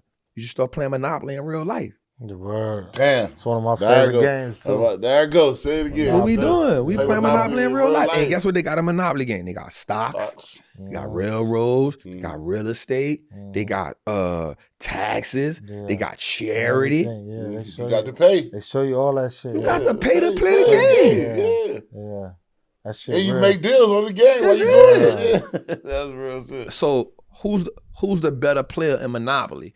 The person who just get the 200 from collecting from pass and go, or the person who out there actively investing? Yeah. But nigga, that's buying shit buying. up. Nigga, you gonna go broke, keep just waiting on that 200. You out of here. Every time you hit this land, that's You feel me? you got to pay. You gonna get the 200 from pass and go, and then you gonna fall Land on on Baltic property, or something. That's the hood. Then gonna put a hotel on it. Yeah, Mediterranean and Now Baltic. Baltic. Before Now you you paying I got a Damn. hotel on that motherfucker. 200 gone. That 200 Man, gone. so For real. everybody, man, you should. Everybody who listening to this, man, get in the stock market, man. Yeah, word I'm up. damn sure that's gonna be I one of tried my- it before, like trying this, like, yo, that shit real. Like, I ain't gonna front. Like, cause we're seeing Yeah, it. we had to and do getting that. You the come to the knowledge, spot. That you I'm try like, to yo, I teach want to you. learn that shit. And it was like, yo, trying it. It was like, I ain't gonna say it was confusing. It just took time. Like, you gotta have, be able to allot the time because to be able to do it. because you don't know it. That shit sound like Chinese, Yeah, word. right? And So then- the biggest thing for me was language, making sure I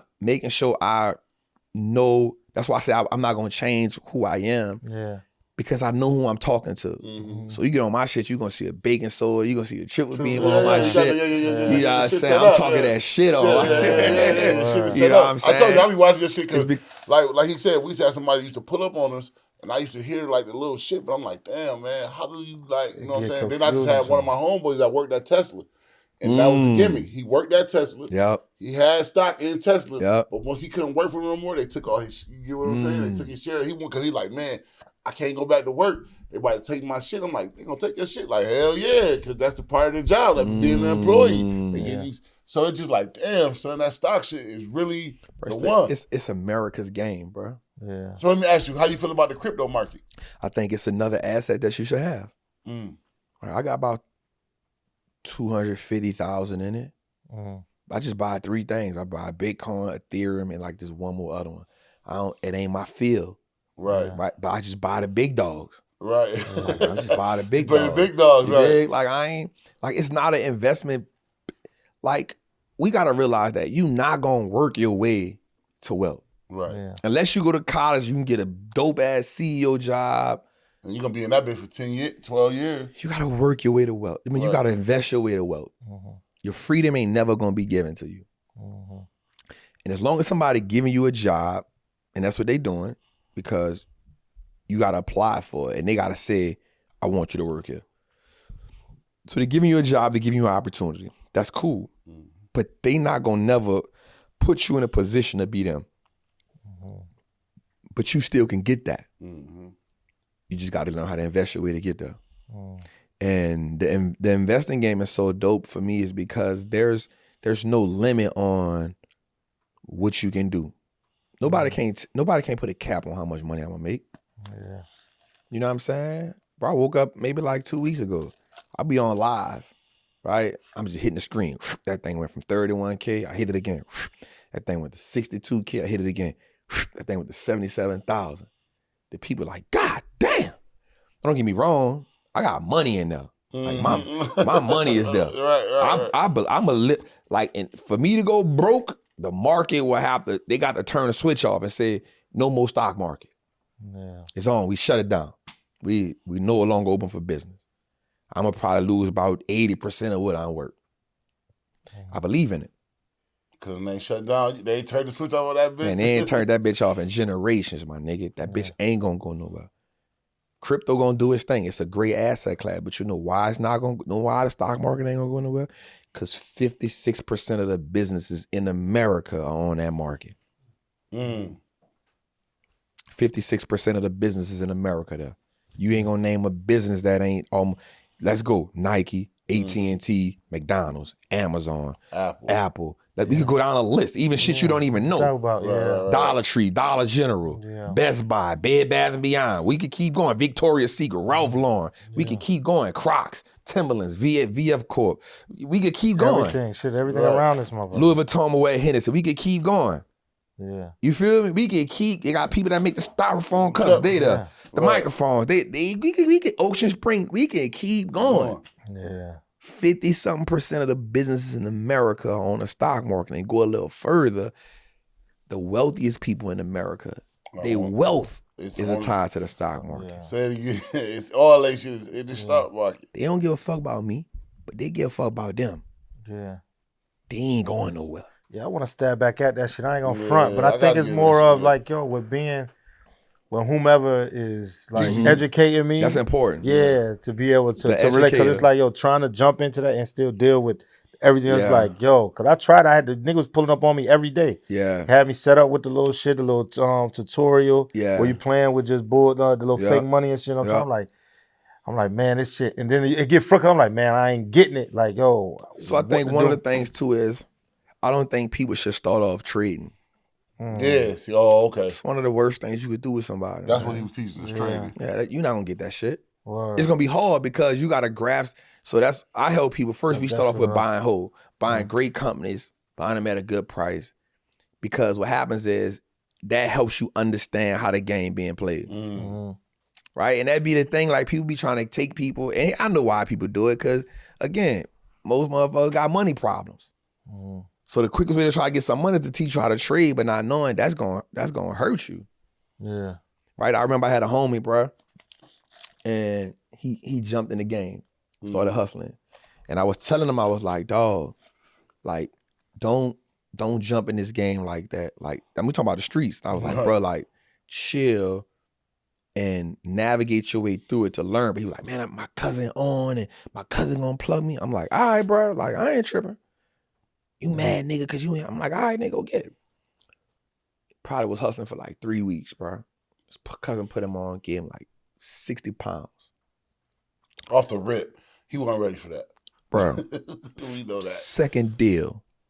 Book him. Him and his pot in the front seat. They let the dude they serving get in the back seat. Oh, yeah, he booking everybody. Everybody giving everything up. Shot him 6 times, killed his cousin. You can't skip steps. Yeah, hell nah. Not in that shit. When Hell niggas nah. don't understand that shit Because real. I would have never, like, Put him in the back backseat seat. of me? That's Hell nah. what you doing, bro? I don't even know him. Man, you better get, first of all, we get out the car, my nigga. Yeah. Look, first of all, what the play is. Yeah, you feel me? So, but it's the same thing with this. Like, you can't skip steps. Yeah. You can't skip steps. So for me, it's, let's learn how to buy great companies. Let's figure out how much money you can invest every time you get paid or once a month. And then I don't even want you to do it. Let's just let it be automatically drafted to your account. That way it's a no-brainer. Right? So now you ain't even thinking, because you might be like, well, I don't want to do it this week. No. We're going to just automatically let it go every week, every time. So we're going to start there. Right? And then we're going to just learn, okay, let's talk about 10 companies in the world that you really like. Whether they're public or not, let's figure out what they are. And then if they're public, let's see how much you like them. Let's put them on a list and let's research them. Let's, you know what I'm saying? Let's go through that. That's way different. Yeah, but he's saying, that's how they gonna teach you how to trade. Yeah, let me teach you.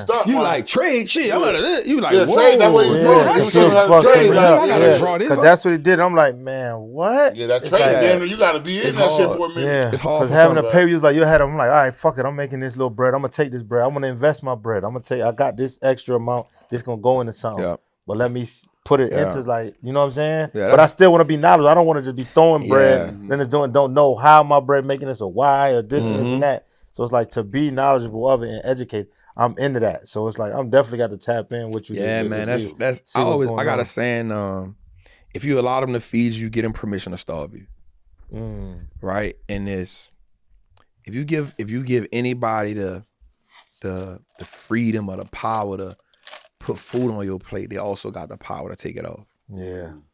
And what I love about this game is it's a one-man game. Every day I can go hunt. Yeah. But I'm making money 2 ways. I'm making money from my money sitting in the market, building, growing, and then I'm making money from actively going to trade my money. So I play the game from both ways. You know what I'm saying? And I think eventually everybody should play it but that second part can take 5 years, 10 years. But as long as you making money from just buying great companies and holding them and just keep buying more of them, bro, like, what we doing? I got a saying, man, apple stock a day keep the poverty away. You know what I'm saying? Because that Apple shit's crazy too. You gotta think about it, bro. People got 1.8 billion users. That's the biggest trap house in America. Yeah. Every time they hit you with a new one. Yeah. You know what I'm saying? Here's the headphones. You feel me? Tablet. You feel me? They find ways to hit you. They find ways to hit you over the head for something. For everything. And most people who use Apple products not shifting over. Yeah. We locked in. Yeah. So that's how these companies build these brands. Why wouldn't we want to be a part of that shit? Yeah. It's a company worth $3 trillion with a T. Right. Yeah. What we doing? Yeah. And walk around and use this shit every day. What is we doing? Yeah. We arguing about, is the Apple better than the Android? Right. Not realizing that Android, which is under Google, pay Apple $9 billion a year just to be the number 1 search, number 2 search engine on the Apple phone. Bro, they in bed with each other. We over here arguing, my iPhone better than your Apple. Nigga, I own both of them. You feel me? Y'all That's the game they play. You feel me? Yeah, but let me pay you $9 billion a year just to make sure that Chrome, because I know you got Safari. Right. Yeah. Let me just make sure Chrome is the number 2 server. Yeah. All right, bet I'm gonna take that $9 billion. It's all good. I ain't tripping. Come on. Oh yeah, they still arguing. Yep, cool. I ain't tripping on that. It's cool. Yeah. Fuck you talking about? Fuck you talking about? So man, look, man. Before we wrap it up, man, you gotta hit them with what we was talking about earlier with the power and love thing, man. I like the way you broke that down. With what? When you were talking about power. Yeah. So I think the two biggest drugs in the world are power and love. Mm-hmm. And think about it. Somebody who gets in power, when you take power away from them, they're willing to kill themselves because they don't know what it's like. They couldn't imagine themselves not being powerful, right? And a lot of people navigate through the world with no power and they get accustomed to it. But once you get a taste of power, once you get whatever that is, you want to hold on to it. And the same thing is with love, right? So I feel like love is probably the most intoxicating drug of all time because one, you feel it in different forms. But even when I was in prison, I met so many dudes in prison, and it's not good, but they was in there for being fucked up in their feelings on some love shit. One of my homies just came home doing 35. He was in love with the woman. She didn't want to fuck with him more. She moved on. Shit, he shot her and killed the dude. She survived. She went to court. I'm not saying that was right at all. Yeah. Right. You know what I'm saying? But I remember for about 15, 20 years, that nigga was like, dog, that was the worst shit I ever did in my life. Yeah. He was fucked up behind it. But he was like, bro, he was like, bro, I was just in love and I couldn't see myself without her. And I definitely didn't want to see another nigga with her. Right? I'm not saying it's right. I'm not saying it's not right at all. That shit is fucked up. But guess what? How many times we make decisions we ain't in our right mind? Yeah. And we can't say what we would or we won't do. I can say I won't do that, but you never know to what level he was in. You know what I'm saying? Like in his brain, you don't know what would be talking to a person. Right. And then let's double down on it. And that's not justifying it, but we already talked about earlier about the silent battles that niggas be fighting. Emotions. You feel me? Yeah. And it only take one thing, bro. When you've been suppressing feelings for so long, it only take one thing to throw you off the cliff. You know what I'm saying? So I feel like, you know, power and love are two of the most strongest drugs known to man. Yeah. It's two most strongest drugs. I love you said that shit earlier. That was just dope. It'll put you in this, it'll put you in a cobra clutch, bro. Right? It ain't money. Yeah. It's money is a symptom to the overall sickness. Yeah. Right? So if money gives you power, it's not the money that you in love with. You in love with the power that the money give you. So money is the fuel. And if money gets you around a certain, let's say if you're a man, if money can get you a certain amount of women and a certain amount of things, it ain't the money, right, itself. It's the feeling that's associated with what the money can get you. So it's the power and the love for a thing, right, that really gets you. And money just is the agent that gets you there. So I truly was telling them, like, I feel like, you know, even with me in my life, man, I feel like love has been something that I have been so scared of. Because of that, one, because of that, but two, a woman, my first encounter with, I don't really know it was love. I think it was like infatuation. I was probably about 16, And the female I was dealing with, I was taking care of, you know, a little young dude, probably making a couple $1,000 a week hustling. And she set me up. So that's how I wound up catching my 10 murder charge. So she set me up, dudes running the room, put the Mag 11 in my head, you know, that whole little situation. Damn. So then now there's a girl that you think you is? I'm feeling that. And I wound up going to prison because I found out who the dude was and I shot him. Right. The dude who robbed me.